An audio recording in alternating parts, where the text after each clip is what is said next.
So hello everyone, today we will discuss about COPD. What is the causes of COPD, diagnosis क्या है, symptom क्या है, treatment क्या है, यह जानने के लिए वीडियो एंड तक ज़रूर देखें. सो COPD होता क्या है? COPD यह एक सीरीज़ ऑफ डिजीज़ है जिसमें अपने एयरवे में ऑब्स्ट्रक्शंस आता है. Airway it is a pipe जिसके अंदर से हम ऑक्सीजन लेते हैं एंड कार्बन डाइऑक्साइड निकालते हैं. So basically we will see COPD के कॉजेज़ क्या है. First cause which is smoking. अगर इफ़ एनी पर्सन स्मोक्स, वो पॉल्यूटेंट्स अपने एयरवे में जाएंगे, उसके वजह से टिश्यू डैमेज होगा. टिश्यू डैमेज होने की वजह से थिकनिंग ऑफ वॉल होगी. थिकनिंग ऑफ वॉल होने की वजह से वो लंग में जाएगा. लंग में जाके ऑक्सीजन लंग में जाएगा. फिर वहाँ पे air sac, alveolar sac and alveolar membrane damage होगा. डैमेज होने की वजह से जो ऑक्सीजन लेवल है वो रिड्यूस्ड होगी लंग्स में, also that reduced in overall body. So basically COPD occurs due to reduced in oxygen level. इसमें दो डिजीज ऑकर होते हैं, ब्रोंकाइटिस एंड एम्फाइसिमा. ब्रोंकाइटिस मतलब thickening of airway occurs and emphysema मतलब एल्वियोलर वॉल और alveolar membrane का damage होना. Second cause can occur due to chemicals, fumes etcetera. अगर कोई इंडस्ट्री में काम कर रहा है without wearing mask, that chemicals can harm their airways and COPD can occur. अभी हम जानेंगे सिम्टम्स क्या है COPD के. The first important symptoms of COPD is chronic cough. Like patient जो ऐसे करते हैं हमेशा साल भर 12 ऑफ मंथ्स, तो वो पेशेंट को COPD होता है. कफ विदाउट म्यूकस, ये पेशेंट्स के अंदर जो रहता है स्पूटम्स ऑकर नहीं होता है, उनको ड्राई कफ रहता है. That is chronic cough which occurs completely year. Second symptoms of COPD is जो अगर हाई अल्टीट्यूड पर अगर कोई पेशेंट गया, अगर COPD का पेशेंट हाई अल्टीट्यूड पर गया तो उनको उनकी नानी याद आ जाती है. लाइक उनको उधर ऑक्सीजन लेवल की डिमांड बहुत इससे कम हो जाती है, उनको ऑक्सीजन मिलना बहुत कम हो जाता है. Like third symptoms is chest tightness. उनको उनका चेस्ट बहुत टाइट जैसा फील होता है. Fourth symptoms of COPD is like कोई फिजिकल एक्टिविटी करी उन्होंने, like bicycle, cycling, walking, running etcetera, तो उनको बहुत ज़्यादा टायर्डनेस फील होती है, उनको ड्राउजीनेस फील होती है, उनको चक्कर बहुत ज़्यादा आते हैं. This is the symptoms of COPD. अभी हम डायग्नोज कैसे करेंगे COPD है पेशेंट को या नहीं. फर्स्टली हम उनकी स्पायरोमेट्री कर सकते हैं. First of all spirometry we can do. Second, chest X ray हम निकालेंगे पेशेंट का देखने के लिए कि एल्वियोलर सैक में कोई प्रॉब्लम है या नहीं.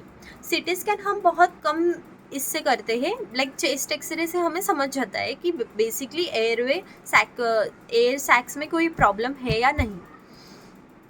Thirdly we can see patient like arterial blood हम कर सकते हैं, जिसके वजह से हमें ऑक्सीजन लेवल पेशेंट की क्या है वो समझेगी. बेसिकली अगर ऑक्सीजन लेवल हमेशा के जैसे रिड्यूस्ड हो जाएगा तो we can understand that patient have COPD. Fourth, we can give patient pulmonary rehab program. Pulmonary rehab program में हम पेशेंट्स को निमोनिया वैक्सीन देंगे या फिर फ्लू वैक्सीन देंगे. बेसिकली हम ये क्रॉनिक स्टेज में करेंगे. ठीक है, पल्मोनरी रिहैब करेंगे. ठीक है, जिसमें हम निमोनिया वैक्सीन वगैरह देंगे, क्योंकि अगर पेशेंट को निमोनिया हो गया COPD में, दैट विल मतलब बहुत ज़्यादा कम चांसेस होंगे पेशेंट की रिकवरी के लिए. अगर फ्लू और निमोनिया COPD के पेशेंट्स को ऑकर हो गया तो Also for treatment we can give patient bronchodilators. पहले हम bronchodilators देंगे पेशेंट्स को. क्यों? क्योंकि अगर ऑब्स्ट्रक्शंस आएगा एयरवे में तो उधर डायलेशन होगा.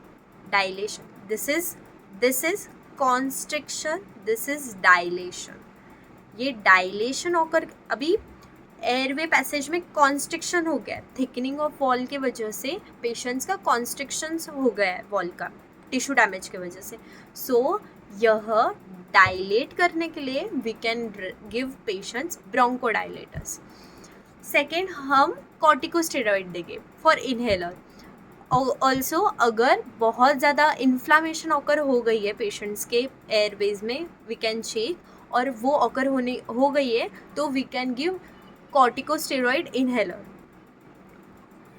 Okay, these are the treatment of the COPD. Also अगर बहुत ज़्यादा क्रॉनिक स्टेज में पेशेंट चला गया है, लाइक ब्रोंकोडाइलेटर से नहीं हो रहा, कॉर्टिकोस्टेरॉइड से नहीं हो रहा, रिहैब प्रोग्राम दे दिए हमने, स्पायरोमेट्री दे दिए हमने, ऑक्सीजन थेरेपी दे देंगे बाहर से. अगर if patients are unable to take oxygen तो हम बाहर से ऑक्सीजन थेरेपी भी दे सकते हैं उनको. अगर ये सब करने से भी पेशेंट की रिकवरी नहीं हो रही है, so last stage we will take lung volume reduction देंगे हम उसको, क्योंकि जो मतलब लंग है पेशेंट का उसका वॉल्यूम हम रिड्यूस्ड कर देंगे.